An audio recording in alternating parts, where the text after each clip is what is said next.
Hey guys, Zen here, and today is Vlogmas Day 3, but today we also got our first teases for Year 4 of Rainbow Six Siege, and there's actually a ton to talk about, so let's get to it.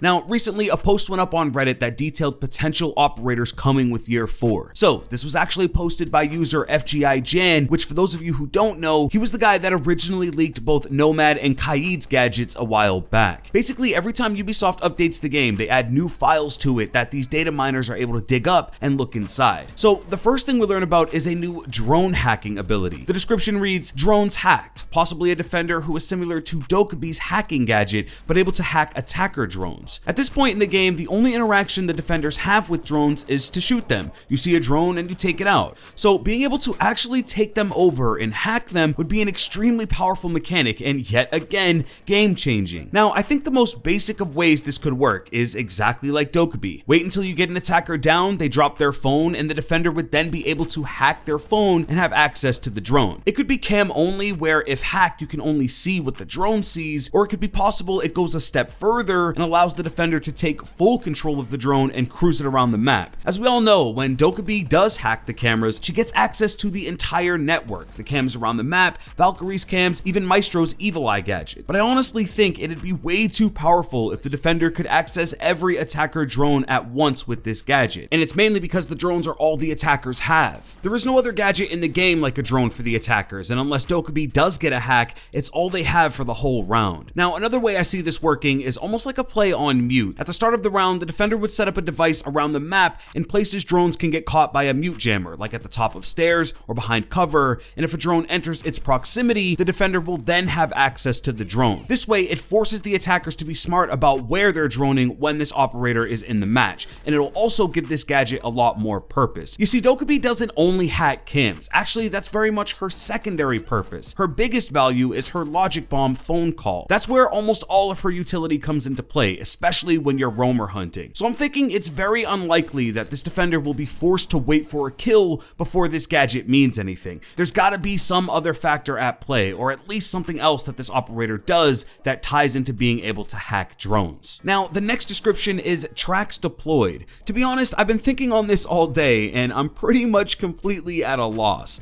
I would assume based on the whole tracks idea that this is something that may track defenders. Maybe if they step on it, similar to Lesion, it leaves some sort of trail that attackers can follow. Or maybe it's digital, similar to Alibi, and if a defender walks by it, they're pinged for a short time. Now, we already have Jackal on the attacking team, and he essentially tracks footsteps, so I highly doubt we'd have or even need a 2.0 to Jackal. So my early assumption would be that this is a placeholder. Back before Operation Parabellum was released, Maestro's leaked name was Barrage. A lot of people speculated he may fortify the objective differently or something along those lines, but alas, we got Maestro and his Evil Eye gadget. So this early on, with this little information, I really don't have any idea what this particular gadget may do, but as far as the drone hacking gadget, I think it's a very possible idea and it makes a ton of sense. Now, you guys should know that just because we're getting these leaks now doesn't mean that you'll see these operators or even that these leaks will continue to develop for Season 1 of next year. For all we know, this could be plans set in place for Year 5 of Rainbow Six Siege, so I think it's really important we're all aware of that. Now, there have been other leaks for Year 4 Season 1 in the past. I don't think they're entirely accurate, but we did hear of a brand new event coming early next year that may be along the lines of Outbreak with Operation Chimera. It is confirmed that Outbreak itself won't be returning, but I am hoping that Ubisoft kicks off every new year of Siege in a big way like they did with Outbreak and Operation Chimera, because I think it's a great time to get new players who've never experienced the game before something new and different to look forward to if the sweat of ranked isn't their thing. But as far as the leaks, that's pretty much all we know, and I'm really curious to know what you guys think of them, so make sure you let me know. Lastly, I think it's important to update you guys and let you know that Operation Win Bastion is here on December